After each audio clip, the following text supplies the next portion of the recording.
నమస్తే అన్న, అందరికీ నమస్కారం. కువైట్ క్యాబినెట్ కొత్త చట్టానికి ఆమోదం తెలిపింది.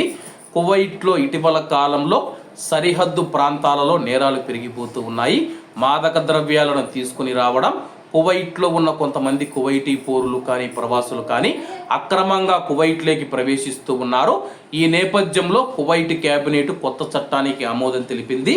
వివరాల్లోకి వెళితే కువైట్ ప్రధానమంత్రి Sheikh Ahmad Abdullah Al Ahmad Al Sabah గారి అధ్యక్షతన కువైట్ క్యాబినెట్ సమావేశం నిర్వహించింది.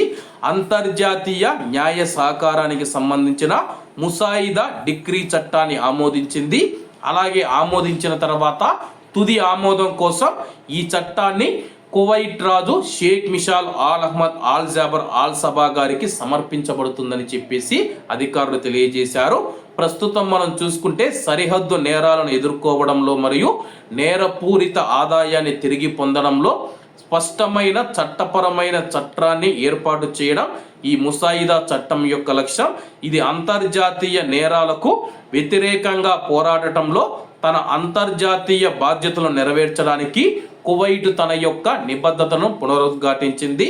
ప్రతిపాదిత చట్టం అంతర్జాతీయ న్యాయ సహాయం కోసం అభ్యర్థనలను నియంత్రించే సమగ్ర చట్టం లేకపోవడం వల్ల తలెత్తిన సవాళ్లను పరిష్కరిస్తూ ఉంది.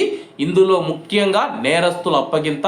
కువైట్ నుంచి ఎవరైనా సరే కానీ నేరాలు చేసి ఇతర దేశాలకు పారిపోతే ఆయా దేశాలతో సంప్రదించి ఆ నేరస్తుడు మీ దేశంలో ఉన్నాడు, దయచేసి మాకు అప్పజెప్పండి అని చెప్పేసి దానికి సంబంధించిన చట్టం అయితే దీనికి ఆమోదం తెలపడం జరిగింది.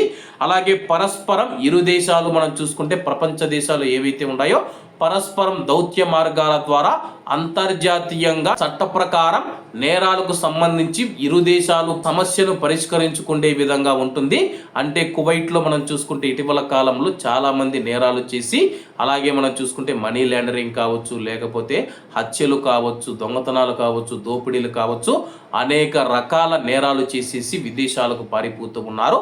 అటువంటి వారిని కువైట్కు తిరిగి తీసుకొని వచ్చి శిక్ష వేసేందుకు కొత్త ముసాయిదా చట్టానికైతే కువైట్ ప్రభుత్వం కువైట్ క్యాబినెట్ అయితే ఆమోదం తెలిపింది.